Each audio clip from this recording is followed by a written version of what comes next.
हजुरहरूले मकै खेती गर्नुभएको छ।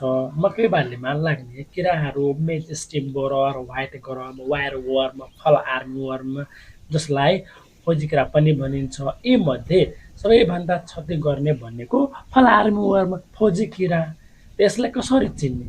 किरा चिन्ने तरिका लार्भाको टाउकोमा उल्टो वाइ सेप देखिन्छ र पछाडिमा चारवटा थोप्ला जस्तो स्पोटेड देखिन्छ। किराले मकैको बोटमा कस्तो किसिमको क्षति गर्छ त?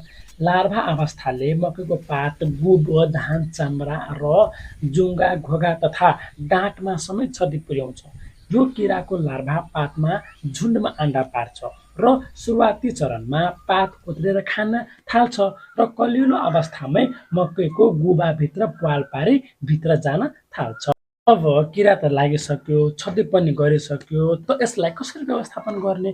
सुरुमा खेतबारीको नियमित अवलोकन गर्ने, सन्तुलित मल, खाद, गोडमेल र सिँचाइको व्यवस्था गर्ने, मकै रोप्नुभन्दा अगाडि इमिडाक्लोपिड 48% एफएस विषादी 1 किलोग्राम बिउमा 4 मिलिग्रामका दरले हालेर बिउ उपचार गर्ने, मकैको खेत निरीक्षण गर्ने बेलामा पातमा झुन्डमा अन्डाहरू पारिएको देखिएमा सङ्कलन गरेर नष्ट गर्ने, मोहिनी पासो कट्ठामा 2वटा प्रयोग गर्ने र मकै खेतको आलीमा डेस्बोडियम र नेपियर घाँस लगाउने, जसले गर्दा किराहरू घाँसको गन्धले भाग्न थाल्छ। इमामेक्टिन बेन्जोएट 5% एसजी 1 ग्राम अथवा 2.5 लिटर पानीमा मिसाई छर्ने, एजाडिराक्टिन 1500 ppm 5 मिलिग्राम 1 लिटर पानीमा मिसाई छर्ने र अरू केमिकल विषादीहरू प्राविधिकको सल्लाह अनुसार छर्ने।